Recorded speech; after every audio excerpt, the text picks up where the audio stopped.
boa tarde a todos. Esperamos que esse ano nos traga boas recordações do ano passado, transformando essas recordações em algo sempre melhor. Algo que possa nos transformar durante a nossa vida, dando-nos novas perspectivas, acima de tudo através da nossa consciência, com responsabilidade e também individualidade. Fomos chamados hoje para falar sobre um tema bem específico, chamado a negação. Essa negação que faz tão parte do nosso dia a dia, faz tão parte de quem somos. E em dado momento, ser uma pessoa que nega alguma coisa é até algo muito bom para a nossa consciência, para a nossa percepção enquanto sujeitos psicológicos. Mas quando isso perdura durante um bom tempo ou muito tempo, isso já pode se tornar-se algo muito diferente, algo bem problemático. Esse problemático pode se tornar-se problema de saúde. Saúde interferindo direto no soma ou no corpo físico, do nosso jeito de agir, do nosso jeito de interagir com o outro, do nosso jeito de interagir consigo mesmo. Isso podendo a longo prazo trazer formas prejudiciais ao nosso comportamento e também para com o outro, desencadeando em situações que dificilmente se tornam-se controláveis pela pessoa que assim está no ato de negação. Depois, mais tarde, podendo ser um ato de visita ao médico e depois barbitúricos para que possamos assim nos relaxar pela ciência assim propriamente dita, através dos alopáticos que são vendidos nas farmácias.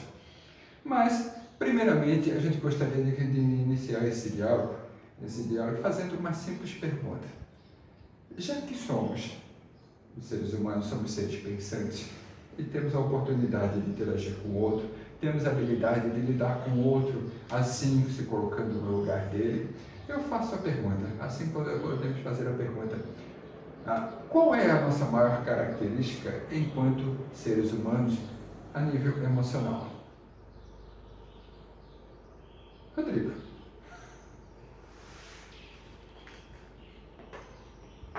Se formos falar pelo emocional, qual é a nossa característica? O que você considera como sendo característica do ser humano?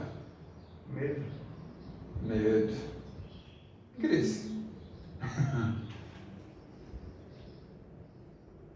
Descontrole. Descontrole. Fátima. Não sei, eu vou usar uma palavra que eu acabei de inventar. Diga. Coitadismo. Coitadismo? A síndrome do coitado? Sim. Lara. Infantilidade. Infantilidade. Luana. Não. Podemos dizer que somos tudo que assim for falado e mais um pouco. Podemos colocar dois adjetivos: orgulho e vaidade. Por que orgulho? Somos sujeitos orgulhosos? Ou somos pessoas simples? Vai depender sempre do como nós estamos interagindo com o outro ou do momento dessa interação. Às vezes somos bem orgulhosos para dizer que eu sou dessa forma, eu sou capaz disso, e daí se sobressaindo ao outro. A vaidade se sobressaindo ao outro e também dizendo que nada possa acontecer comigo, ou eu sou uma pessoa que dificilmente os problemas chegam a mim, porque o problema sempre vai ocorrer aonde? Na casa do outro, naquele que eu conheço, nunca exatamente comigo ou com minha família. Essa vaidade em si tornando-se, sem sombra de dúvida, o sujeito cada vez mais vulnerável a percepções, a dificuldades demasiadamente difíceis de se lidar com o outro. Ou seja, na maioria das vezes a gente faz o quê? Fecha os olhos para dizer que tal coisa não acontece. Porque a ideia de não sofrer já nos remonta a muito tempo atrás. Desde eras antigas, a ideia de dizer para si próprio, não, eu não sofro. Do jeito psicologicamente de lidar com o outro. Não, eu sou forte. Já pensou se todos descobrissem algo extremamente fácil e algo extremamente óbvio, que nós somos pessoas que somos influenciáveis? Já pensou se todas as pessoas percebessem que quanto frágil nós somos? Será se isso daria problema? Claro. Sim. Por quê? Não sei. Só sei que dá. Dá problema? Porque a gente cria... a gente projeta muita coisa no outro, e muitas vezes essa projeção não é a nossa, né? Então a gente acha que muitas vezes o outro é um super-herói, cria alguns mitos, algumas coisas assim, meio louca na cabeça.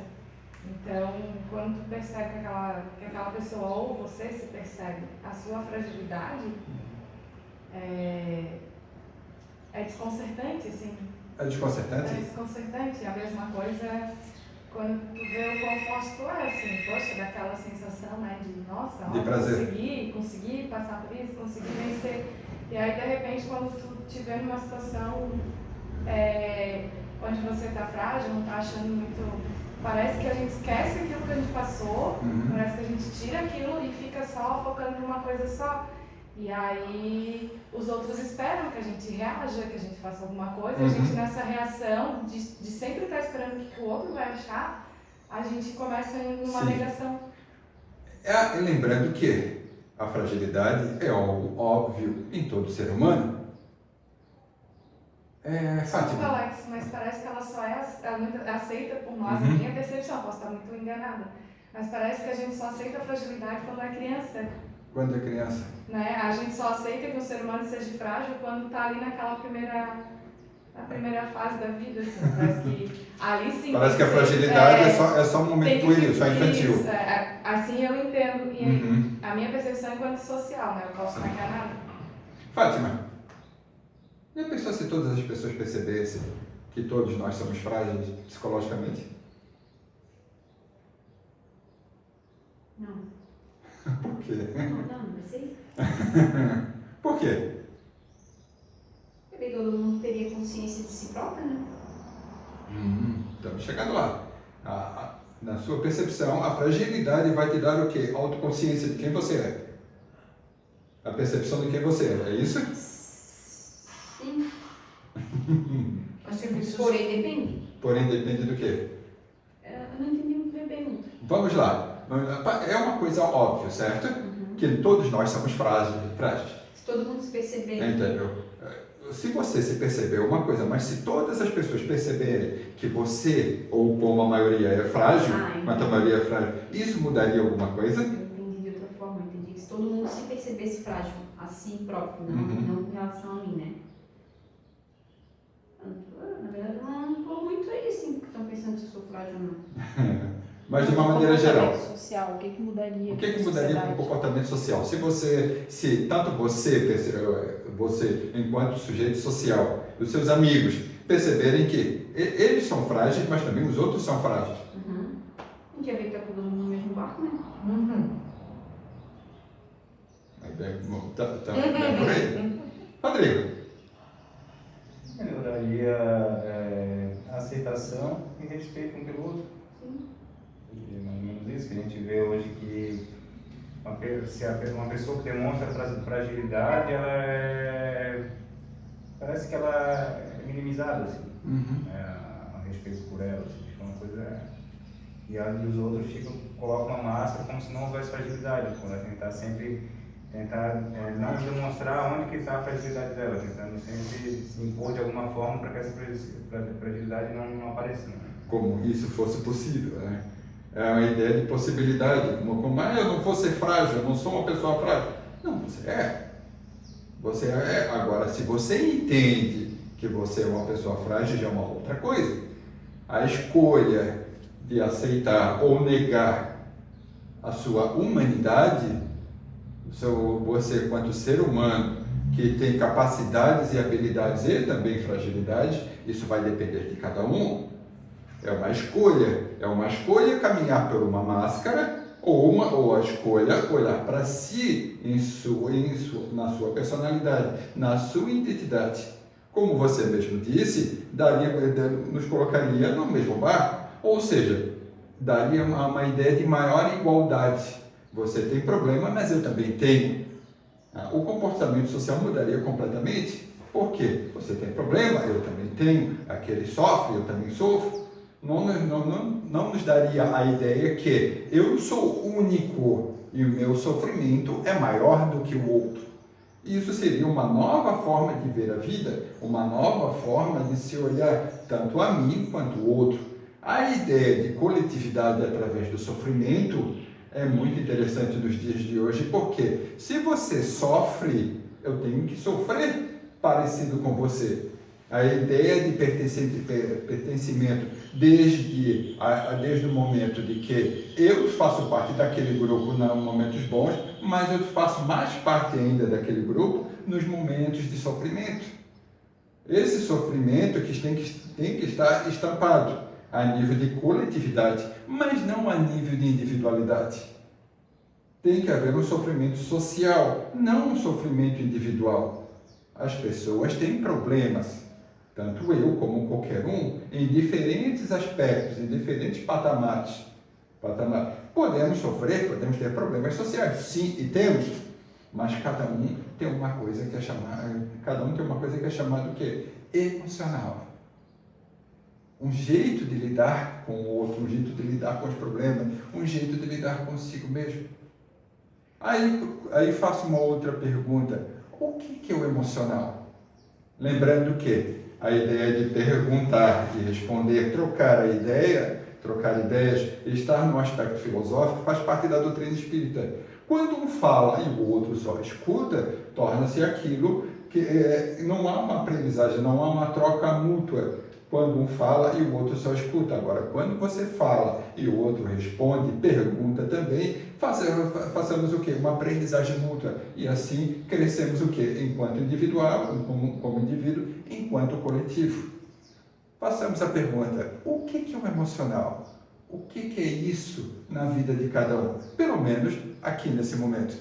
Fátima, o que é o emocional para ti? Para você, o relacionamento que você tem com ele, o que é isso para ti? É uma confusão. É uma confusão? Por quê? Consegue definir? Porque a gente se desestabiliza pensando que não vive uma vida perfeita do jeito que a gente gostaria. E quando isso não dá certo, a gente fica abalado. Tem a ver com a expectativa emocional. Sim. Rodrigo? Estou pensando na razão e na emoção, tentando ver como seria viver só com a razão e sem a emoção. Ou viver só na emoção sem pensar em nada. Não consegui definir, estou pensando. Tô pensando ainda. Estou fazendo esse balanço assim, de razão e emoção, sabe? Se viver sem emoção seria algo automático, mas aí não, daí se automático não teria nem a razão, cara. Em alguns segmentos diz a seguinte coisa, que a emoção vai te levar ao sofrimento. Vai te levar ao sofrimento. Então, diminuir a emoção, ou seja, tentar cortar o emocional, vai livrar você do sofrimento. Então é mais fácil conhecer para aprender, ao invés de cortar? Pois é, porque eu fiquei pensando como é que vai ser Tem que cortar uma conhecer o coisa que é assim. emocional. Aí, Seria uma pessoa totalmente fria, na verdade. isso é possível? Não tem como. Não, você trabalha com ele. Porque nós somos emoção, somos sentimentos, a dificuldade que a gente tem de olhar para isso e de entender que isso faz parte da gente. A gente é meio que criado para estancar isso, né? Assim como com a nossa fragilidade. A questão da competição, então se eu tô vendo teu ponto fraco, eu posso te atacar, então eu posso ganhar de ti de alguma forma. E a gente faz isso com o emocional também. A gente sempre levanta um monte de defesa, até pro outro não chegar na gente e eu não chegar no outro, né? E que é o oposto daquilo que a gente precisa. Estamos trazendo de novo para a negação. Eu nego que eu sou frágil. Não nego que eu tenho emoções e sentimentos. Na maneira geral, a gente nega que é frágil. Maneira geral, a gente nega que é frágil. Nós negamos que temos emoções, sentimentos. De uma maneira geral, o emocional é o quê? A palavra emocional do latim, ele trata como movimento. É movimento. É o movimento. É o sentimento que vai trazer à sua mente um movimento. E esse movimento vai te trazer o quê? Amor, ódio, raiva, esse tipo de coisa. Certo? Vai te impregnar de alguma maneira. Você vai ter alguma reação àquilo, daquele sentimento que está se movimentando na sua mente, no seu interior. Certo? Então, isso é o que vai dar. Esse é o emocional. Ele é bem definido. Ela é bem definida até pela própria palavra. O emocional significa o quê? Movimentação. Então, baseado nisso, significa que nós nunca estamos parados. Mesmo que você esteja com o seu corpo lá parado. Mas você, enquanto ser pensante, você, enquanto ser humano, está sempre pensando, interagindo com o meio, você está sempre em movimento. A negação, a ideia de negar do seu emocional vai te levar ao quê? A buscar ficar parado. O estar parado vai estar contra o quê? Ao sentido da vida, ao sentido social, que você precisa interagir. Essa negação, voltamos a dizer, te levará ao quê? Problemas de saúde, problemas psicológicos, tratamentos psiquiátricos ou algo parecido. Certo? Quando se procura ajuda, né? Quando se procura ajuda ou é obrigado a ir até ajuda. Porque uma das maiores dificuldades que nós temos em nos relacionar são o quê? São os estereótipos criados após que você tem o quê? Problemas de relacionamento, problemas de interação, problemas de perceber quem você é. Sabendo que isso é uma construção. Você nunca vai dizer a seguinte coisa, eu me conheço por completo. Até pelo fato que nós estamos em um planeta de provas e expiações. Estamos espiando o passado e provando para o futuro. Então, o conhecimento que assim temos está o quê? Em desenvolvimento. A questão da fragilidade infantil, na ideia da infantilidade, você tinha uma consciência de si mesmo. Hoje, enquanto adulto, você já tem uma outra perspectiva. Através do quê? Das experiências que assim foram vividas ao longo do tempo.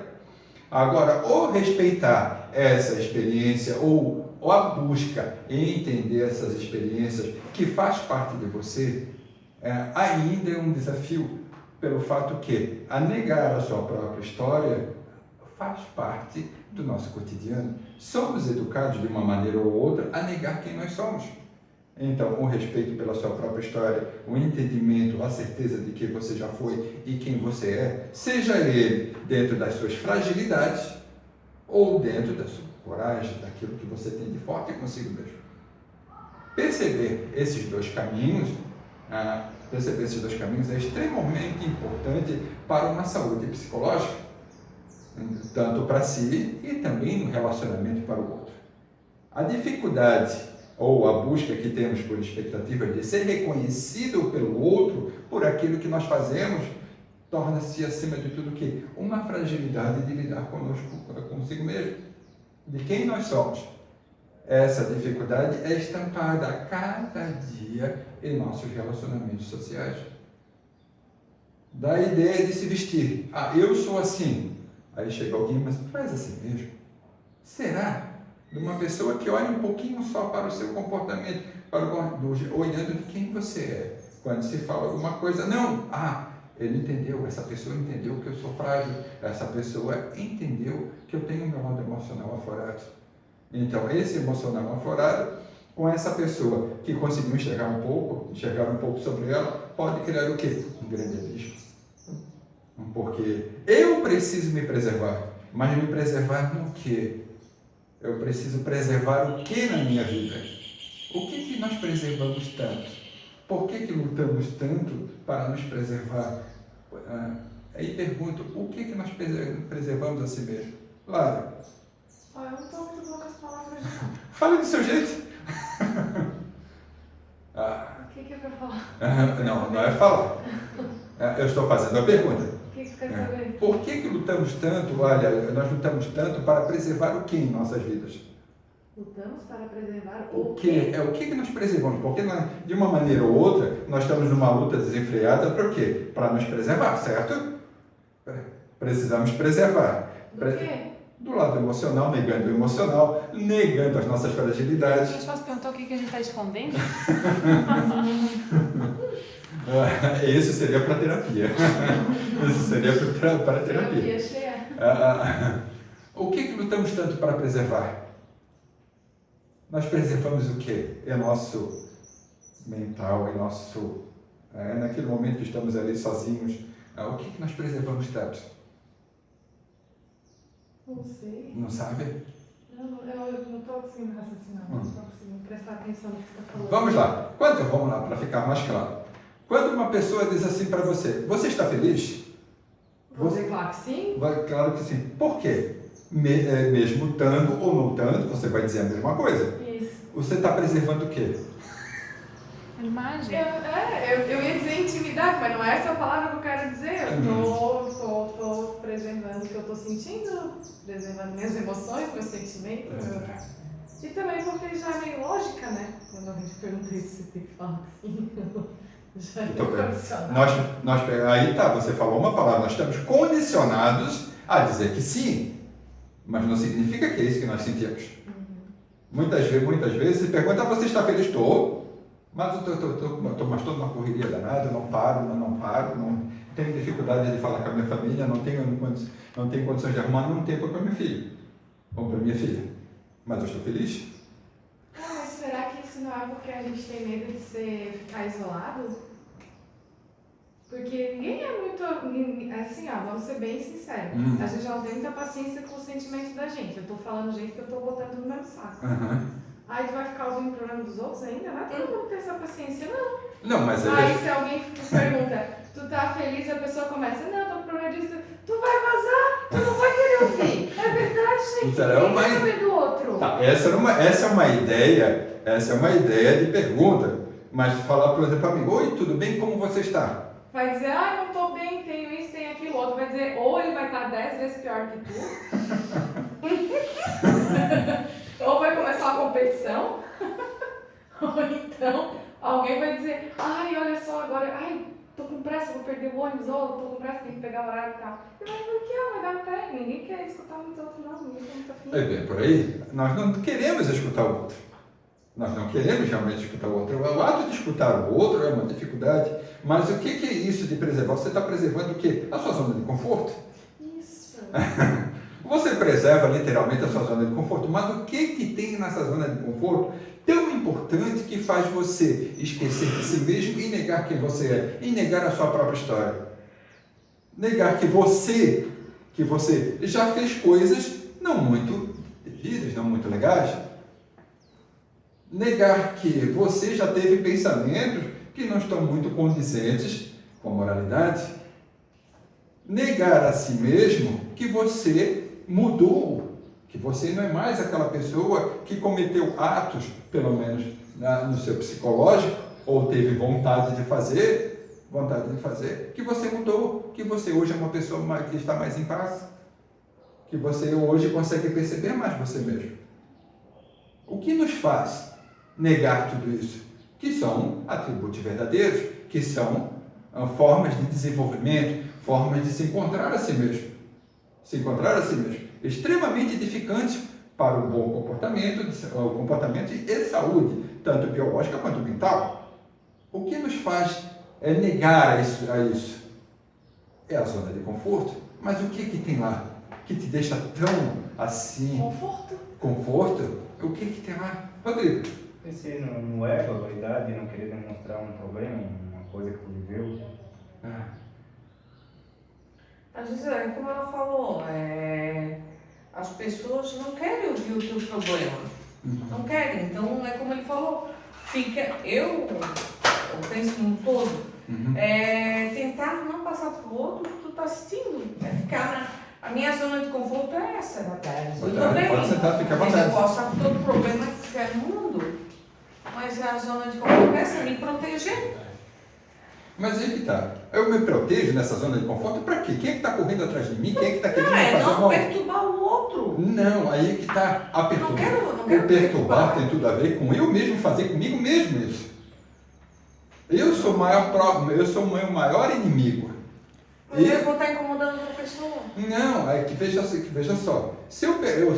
A ideia é sempre, eu não vou prejudicar o outro, eu vou preservar o outro. Mas toda vez que eu não paro para analisar, que eu não penso que do jeito que eu estou o quê? Me incomodando a mim mesmo? Eu estou deixando de ser uma pessoa melhor, que já desenvolveu, que já mudou certos hábitos que não eram considerados bons e tornou-se uma pessoa melhor, sabendo se relacionar com o outro, já pensando e se colocar no lugar do outro. Eu faço isso, eu me nego a mim mesmo. Essa negação é totalmente prejudicial, dizendo a seguinte coisa: eu quero preservar o outro. Não, eu quero ficar do jeito que eu estou. Porque o sofrimento também é um momento de prazer. Você sofrer, você dizer que está sofrendo, também é um momento de prazer, é um momento de competição. Um momento de descarregar. É o momento de dizer que, eu sofro, mas o meu sofrimento é maior do que o seu, o meu sofrimento é maior do que o seu, gerando uma competição através do orgulho e da vaidade.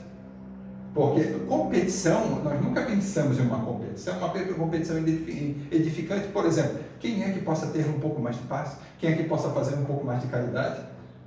No bom sentido.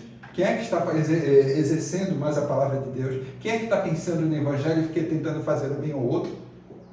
Porque quando chega nesse ponto, tu para de querer competir. Tu para de querer concorrer. Tu para e olha para você mesmo. Não, eu estou bem. E tu começa o quê? A irradiar bons pensamentos, bons fluidos, boas possibilidades. Tu começa a ser o quê? Exemplo de paz, exemplo de mudança, exemplo de vida. Que você possa auxiliar o outro. Certo? Jung, em seus trabalhos, ele percebeu 4 funções psicológicas. 4 funções. Sendo elas em 2 grupos, uma irracional e a outra racional. A racional tem a ver com o quê? Com o julgamento. O julgamento que você faz, o julgamento que você faz em relacionado ao quê? Ao que você vive, que tem a ver com o pensamento e o sentimento. O pensamento, o sentido lógico, as concatenações de ideias, a relação que você tem com o meio, o que você percebe dele, certo? O trabalho que a sua mente faz para tentar entender um fio útil ou chegar a um fio útil. O sentimento é aquele que qualifica. Isso é agradável ou não? O irracional é a percepção, certo? É a sensação. Que sensação é essa? Que tem tudo a ver com aqui e agora. O aqui e agora. Que é através dos seus 5 sentidos que você olha, não, aquilo existe. A intuição é algo que não tem julgamento, que você não sabe de onde veio e para onde vai. É a questão do mágico, da criatividade, que você simplesmente flutua e não tem uma ideia concreta do que é. Essas 4 funções, literalmente, é o que orientam a consciência mediante o que? As experiências que o ser humano tem. Isso faz parte da sua vida. Isso orienta quem você é. Só que em dados momentos, de acordo com a nossa negação, com a escolha de negar quem você é, para tentar fazer parte de um meio, não mudando a sua zona de conforto, que não, voltamos a dizer que lá na zona de conforto nada cresce. Tudo pode ficar parado. E esse parado que deixa você estiolado, que não deixa você se desenvolver. O desenvolvimento se dá através do quê? Através dos seus problemas. Os seus problemas parecem que vão crescendo, e você não entende o que está acontecendo. Porque começamos um ano, 2020, aí cantamos uma música, adeus ano velho, feliz ano novo. Que tudo se realize. Mas como é que você vai se realizar se você não faz algo diferente? Se você não se propõe a fazer algo diferente, mas não é algo que mude de uma hora para outra. Não é mudar da água para o vinho, mas sim oportunizarmos você momentos simples. Principalmente do quê? Do pensamento, da reflexão. Podemos dizer que, quando você vê alguma coisa, a sensação diz que aquilo existe. Eu estou vendo, está lá a cadeira. Estou vendo. Certo? O pensamento te diz a seguinte coisa: o que é aquilo? Ele vai definir. Ele vai definir o que é. Certo? O sentimento vai te dizer o quê? Se aquilo é agradável ou não. E a intuição vai te dizer o quê? Da onde aquilo veio e para onde ele vai. Porque é sempre o quê? É sua criatividade.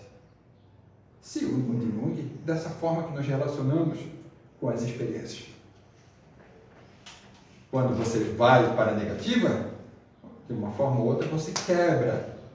Você quebra. Você tenta mudar a relação natural que você tem com o meio, que faz parte de todo ser humano. Todo ser humano interage com o meio. Quando você se nega, quando você nega uma existência, alguma coisa, algum fato, você pode o quê? Estar com problemas psicológicos. Esse psicológico que tem a ver o quê? A vida através da ilusão. A vida através da ilusão, não por fatos, não por buscas, por transformar a sua realidade, por transformar o seu conhecimento. Aquele que busca é aquele que revela, aquele que vai atrás, aquele que sabe que existem outras informações, que a informação dele não é a única no mundo. Existem o A, o B, o C e muito mais. Não existe só uma forma de lidar com o outro, não existe só uma forma de ver o mundo. Existem várias formas. E eu saber que isso tudo faz parte do meu dia a dia é extremamente importante, é extremamente libertador.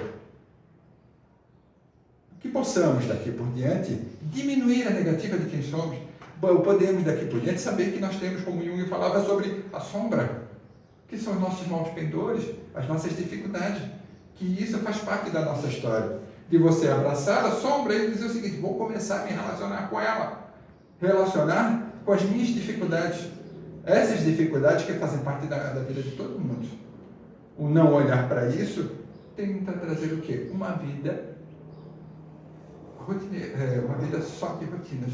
Rotinas essas que são criadas previamente para que eu não sofra, para que eu não seja uma pessoa diferente, para que eu não esteja fora do quê? Do meio, daquele grupo, daquele ciclo pessoal, profissional, que eu não possa pensar diferente. Um pensador uma vez disse que a grande massa, ele não procura a verdade. Nós procuramos o quê? Ilusões. Porque a ilusão, ela pode ser manipulada. A ilusão é nossa. A ilusão não dá a oportunidade de olhar para o outro e dizer que eu tenho comida na minha casa, mas existe a possibilidade daquele outro, do meu vizinho, não ter. E será se ele está sofrendo? Será se ele está passando por alguma coisa? Obviamente, a gente sabe, mas você não se coloca, não tenta se projetar, saber, ou indagar, não sei, fazer alguma coisa para que possa auxiliá-lo. E nesse processo de auxiliar o outro, vocês também estão se auxiliando. Sair da bolha, daquela bolha que acreditamos, não, essa é a minha vida, essa é a minha força, é assim que eu vivo e nada pode mudar.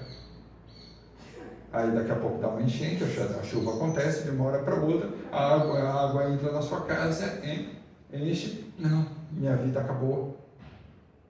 Claro que você está com um problema, mas a sua vida continua. Os problemas servem para quê? Para que você tenha a ideia que você é forte, que você pode mudar. Mas será que só vamos mudar quando temos problemas? É isso o nosso objetivo? Claro. Será ser isso? É que se a gente vive numa zona de conforto onde não cresce nada, a gente tenta preservar tudo isso, é necessário que de alguma forma algo nos movimente. E na atual conjuntura, ou pelo amor ou pela dor, e geralmente a gente escolhe a dorzinha. Penso que não é só, mas a princípio, para mim, eu vejo que é uma forma de enxergar. Não sei se era isso. Sim. Eu já até esqueci a pergunta. Será se é preciso para que a gente mude de comportamento que tem um sofrimento? Não? Não, se tiver amor, não precisa. Entendimento. Aí é que está. Para chegar lá é para... Não é. Não. De uma certa forma a gente entende que existem problemas, mas de outra forma a gente sabe que tem escolhas. Escolhas essas que são facultadas a todos. A gente dificulta. Como foi dito há pouco tempo, nesse momento, há pouco tempo atrás, nós somos nosso próprio inimigo. Nós bloqueamos nós mesmos, a relação que nós temos conosco nos bloqueia. Por quê?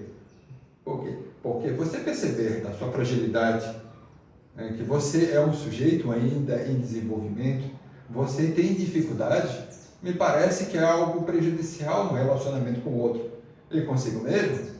Só que isso é óbvio, todo mundo sente isso. Todo mundo tem as suas dificuldades emocionais. Todo mundo tem, às vezes, dificuldade de se relacionar com o sentimento que está sentindo. Se perguntar, você já teve ódio? Você já odiou alguma coisa? A maioria vai dizer que não. Porque não, porque pode vir a pergunta, mas você odiou o quê? Aí você vai dizer, não, eu vou me abrir. Mas não há necessidade de você se abrir com o outro. Que você saiba que você já pensou nisso. Que você saiba que você já fez isso. A relação é com você mesmo. Não há necessidade de você abrir, assim, não, ó, falar aos quatro ventos, eu sofro. Aí eu sofro. Aí podemos entrar naquilo que a Fátima falou, o coitadinho, a síndrome do coitado, porque eu sofro, então eu preciso que alguém saiba. Todo mundo já teve problemas com sofrimento, todo mundo sofre, todo mundo tem problemas. Mas você precisa saber se relacionar com isso. Porque isso faz parte do seu desenvolvimento. A negação que isso existe te traz o quê? Sofrimento. A sua relação neurológica que você tem com o prazer, a busca por prazer incessante, muda o quê? A sua frequência. Isso muda completamente o quê? A sua relação que você tem com o outro. Trazendo, acima de tudo, o que é sofrimento. Sofrimento esse que precisa ser pensado. Por que nós estamos tão mais aptos a sofrer do que para ser feliz? Por que nós acreditamos mais no sofrimento do que na felicidade? Por que isso tem que acontecer? Ou será se acontece? Fátima, isso é possível? Por que o sofrimento às vezes parece tão mais importante do que um momento de tranquilidade? A gente acha que não merece aquele momento de tranquilidade. Sim. E aquele julgamento, esse julgamento que nós fizemos sempre contra nós. Não é contra o outro. A gente faz isso o tempo inteiro contra nós. Eu não mereço ser feliz. Quem disse isso para ti? Da onde que você tirou essa ideia? Da onde que você tirou que você não pode ser feliz? Que você não pode ter momento de paz? Quem foi que disse para você que você precisa estar brigando o tempo inteiro? Que você precisa estar correndo atrás de alguma coisa que não te pertence? Que você nem sabe muitas vezes? Que vai para casa, não consegue conversar com a família, não consegue dar um abraço, sentar, tomar um café, ou às vezes até ver uma TV, ver um filme, ou falar sobre besteira, dialogar sobre alguma coisa. Não consegue, porque ele está sempre pensando o quê? Que vai acontecer alguma coisa ruim. Por que é mais fácil? Isso é a nossa relação, é uma relação do cérebro com o corpo. E isso torna-se mais fácil porque te dá prazer. Mas como, Alex? Como alguém pode ter prazer em sofrer? Como alguém pode se sentir bem em sofrer? Isso é possível, Rodrigo? A pessoa não se sente bem, na verdade, né? Que faz parte da zona de conforto dela, do sofrimento, e ela se apega aquilo, não sei explicar. Não é que ela se sente bem com isso. Mas se nós formos perguntar para ela, você está bem? Tô. Uma das coisas que não podemos esquecer é o quê? A percepção de Deus, o entendimento de Deus é sempre adaptado ao quê? A cada pessoa. A cada pessoa. Às vezes você vai ter um entendimento, o outro vai ter outro entendimento e assim por diante. E precisa ser respeitado. Embora muitas vezes esse entendimento não tenha nada a ver com aquilo que Jesus faz, que é a vivência de Jesus. Sim. Mas distorções ao longo do tempo, a pessoa acabou entendendo aquilo como sendo a sua verdade, que deve ser respeitada. Ok. Mas a percepção, o sentimento, a sensação de Deus, a intuição de Deus está em todos. Está em todos. Então você não está dormindo bem. Você não está dormindo bem. O teu corpo está doendo. O teu corpo está reagindo. E você não quer, você nega, dizendo que é simples. Igual aquele exemplo de vez em quando que a gente conversa, é o quê? A pessoa está lá parece uma agulhinha nas costas. Ela sente uma dorzinha nas costas. Vai ao médico, o médico não conseguiu identificar, toma remédio, toma isso, toma aquilo, vai tomando. E ele não consegue identificar o que está ocasionando isso que está no seu comportamento. E depois de anos e anos, depois de muito tempo, aí aparece realmente a enfermidade. Essa enfermidade muitas vezes é o quê? Porque você não percebeu que você estava se posicionando errado, sentado errado, ou muitas vezes você não estava se relacionando bem consigo mesmo. Porque o corpo reage. O corpo reage. Mas daí tem o quê? A escolha da pessoa. O ato de negar que você está sofrendo. O ato de negar que você tem problema, que você está com um problema psicológico. Porque você precisa ser forte. Para quê? Por que você precisa ser forte? Mesmo você estando em dificuldade. Será que muitas vezes não seria o momento de você procurar ajuda? Ou de um terapeuta? De um amigo? Conversar? Um diálogo? Mas para nós, buscar a ajuda de um terapeuta, a busca de um amigo, dialogar com ele, é um momento de fragilidade. E esse momento de fragilidade vai ser em muitos momentos, a pessoa pode entender, eu sou imperfeito. Jura? Você não é perfeito. Ninguém é perfeito. Agora, se você se autodetermina perfeição, perfeito, é uma escolha sua. Existem formas diferentes para desenvolver. Muitos falam pelo amor e pela dor. No livro dos Espíritos está lá, para desenvolver o ser humano ele tem que passar pela fieira do mal. Aí os Espíritos dizem, não, a fieira do mal não, é ignorância. Só que essa ignorância não precisa ser perpétua. Passar uma reencarnação inteira negando que existe algo mais. Passar uma reencarnação inteira dizendo que o meu comportamento está perfeito. Você não precisa fazer isso.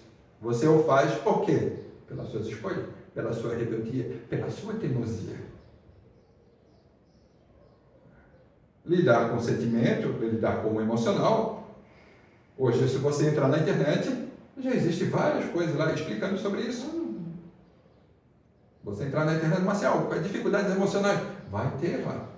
Você pode ler sobre isso, você pode conversar, ou então você pode ler sobre casos de outras pessoas. Quem sabe o caso de outras pessoas não tem a ver com você também. Que você vê a experiência de outras pessoas, você lendo sobre eles, também não possa te ajudar. Não possa te ajudar. Olha, isso hoje em dia está lá, na internet. Mas mesmo assim, lidar com o sentimento, lidar com o emocional, lidar com quem você é, nos traz fragilidade. Aí eu volto a perguntar, você precisa ser forte? Para quê? A todo momento? Por quê? Quem foi que disse isso para nós, que nós precisamos ser fortes? De onde é que vem essa ideia que você precisa ser forte o tempo inteiro? Quem foi que acreditou isso a você?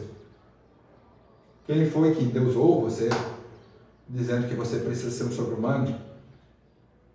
Que você não possa estar de pé e de igualdade com outra pessoa?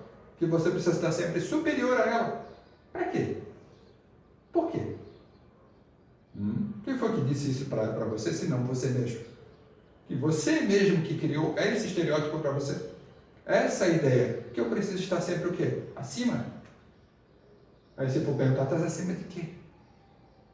Acima de quê? Acima do outro? Estou numa posição hierárquica ao outro? Tem um porquê disso? É benéfico? Mas tudo isso tem a ver com escolhas. Com escolhas. E a pergunta é, o que nos faz bem? O que realmente nos faz bem? Você é feliz com o quê?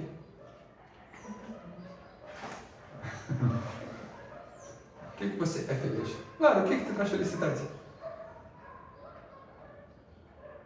O que traz momentos bons para você? Tá bem. Tá tudo bem. Oi? Tá bem, com o emocional bem. Tá bem, com o emocional bem. Quando eu consigo conquistar alguma coisa, não falo material. Aí. Se eu perguntar momentos felizes para você, o que é? Hoje de manhã eu tive um momento bem feliz. Eu consegui fazer, depois de um ano, a compra da minha casa. Não comprei a casa, as compras. Sim. Consegui guardar um dinheiro que eu comprei. Quando eu saio do mercado, assim, meu Deus, me dê muita saúde e que não me falte emprego para sempre conseguir comprar o meu alimento. Você teve um momento feliz. Foi, Sim, ó. Quando os meus netos, dar um sorriso, filho, dar um oi já é uma felicidade. Fátima, Eu tô com meus amigos. os amigos?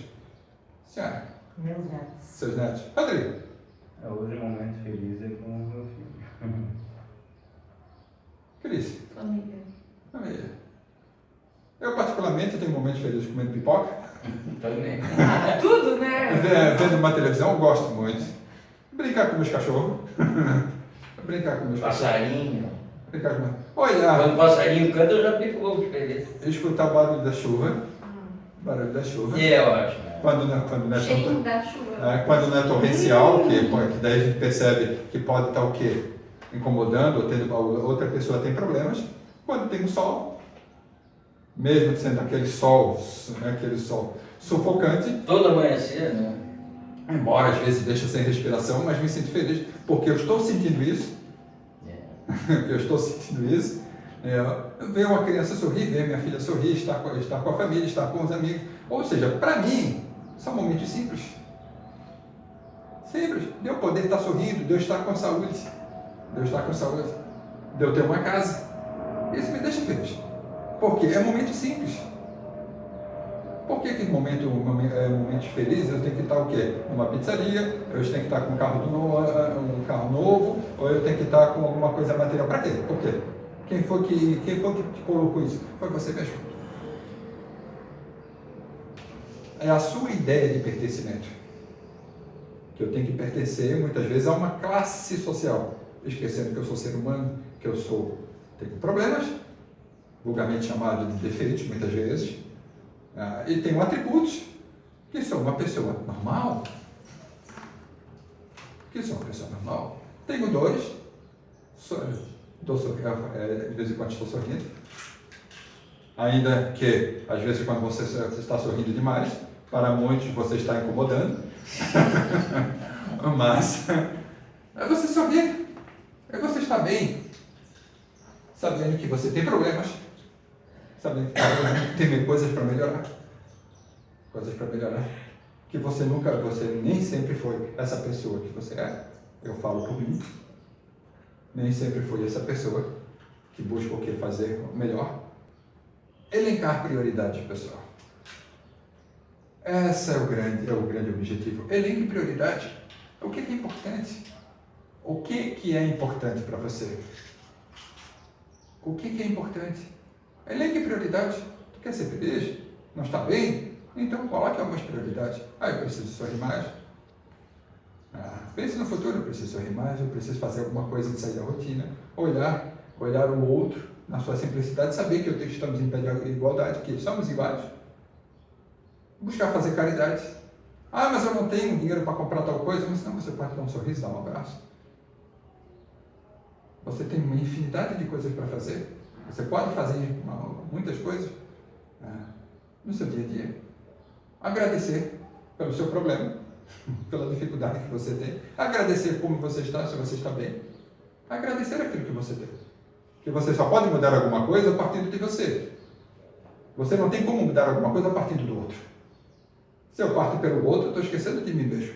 Isso é o propósito, é o seu propósito.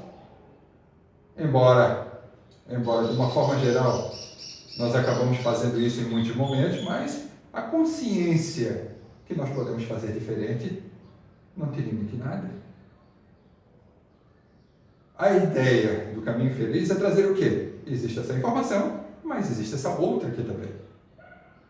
Você pode escolher. Você pode querer sofrer, mas você também pode querer ser feliz. Seu sofrimento, seus problemas têm mudança. Não dá para ir por aqui, tem outros caminhos. Desde que você pare para fazer aquilo que nós temos tanta dificuldade e muitas vezes não queremos fazer. Reflexão. Transmitindo saúde ao outro através da paz. Irradiando bons fluidos, bons pensamentos. Diminuindo o quê? A constante de raiva, ódio. Através do quê? Do exemplo da caridade, interagindo com o outro.